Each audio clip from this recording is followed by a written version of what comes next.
Welcome back. A recipe for growth, defying the socialist model. Miami Mayor Francis Suarez penning an op-ed for the Wall Street Journal this week about how Miami is winning against blue cities and states like New York and California.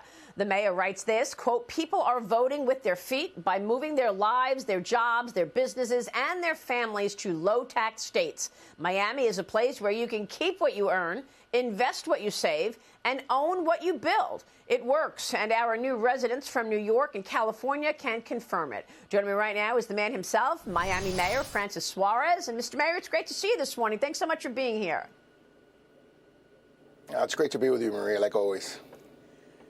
Well, congrats on your performance. What is the recipe? I love your op-ed taking on this socialist model. Tell us how you get growth and what is triggering this massive migration to Florida and Miami included.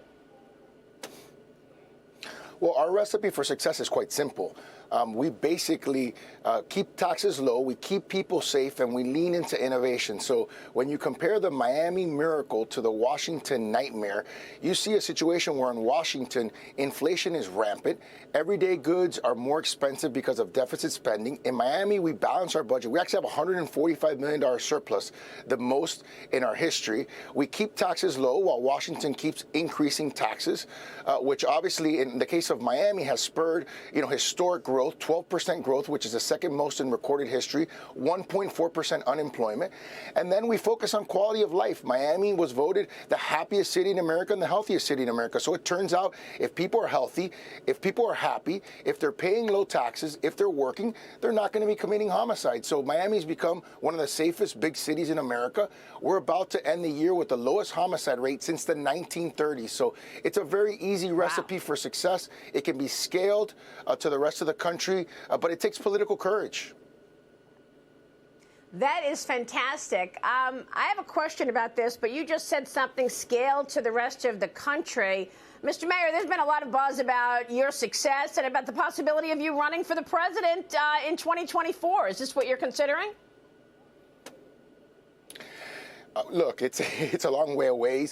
Right now, I'm excited to preside over the presidency of the U.S. Conference of Mayors and try to convince other mayors across America that the Miami model works, that they need to adopt it so that they can create prosperity in their cities. If that continues to work and if Miami continues to be successful, then I think there's going to be a tremendous amount of options available for me politically if I decide that I want to continue to serve. And Maria, you know that if and when I ever come to that decision, I'll be discussing it with you because you've been wonderful with our city. No, that's terrific. Have you started plans for this already? Well, we're, of course, doing our due diligence and, of course, doing what I have to do as mayor to try to continue to highlight the things that are happening in Miami, which we think, again, should be a model for the rest of the country. I love it. Mr. Mayor, let me get your take on what all of these new transplants mean for Miami. Because, there's also that worry that people come from places like New York, they come from Chicago, Democrats come, they want the great performance of Miami, but then when they get there and when they get to some other Republican states like a Texas, like a Florida, they start voting the way they were voting in New York and Chicago. Do you worry that these new residents in Miami will be voting for policies that you're talking about that are socialist? Yeah, I've heard that worry before. I hear it a lot. But the numbers tell a bit of a different story. So just to give you some context, in Florida, for the first time in, I think, Florida's history, or certainly in recent history, there are more Republicans registered than Democrats. In Miami-Dade County, which is actually a county that has more Democrats than Republicans, it actually has more Democrats. In 2016 was about a 220,000 vote margin for Democrats. Today, that margin has shrunk from 220,000 to 155,000, almost almost a 30% decrease in terms of the difference between Democrats and Republicans. So the numbers that we're seeing actually tell a different story, that either more Republicans are moving over here or people are changing to become Republicans because they're sort of fleeing this socialist model, which we know has never worked in the history of humanity. It hasn't worked in any country, and it hasn't worked in any city, and it's not going to work because it pushes people out, like New York famously pushed out Amazon HQ2, and San Francisco famously pushed out Elon Musk.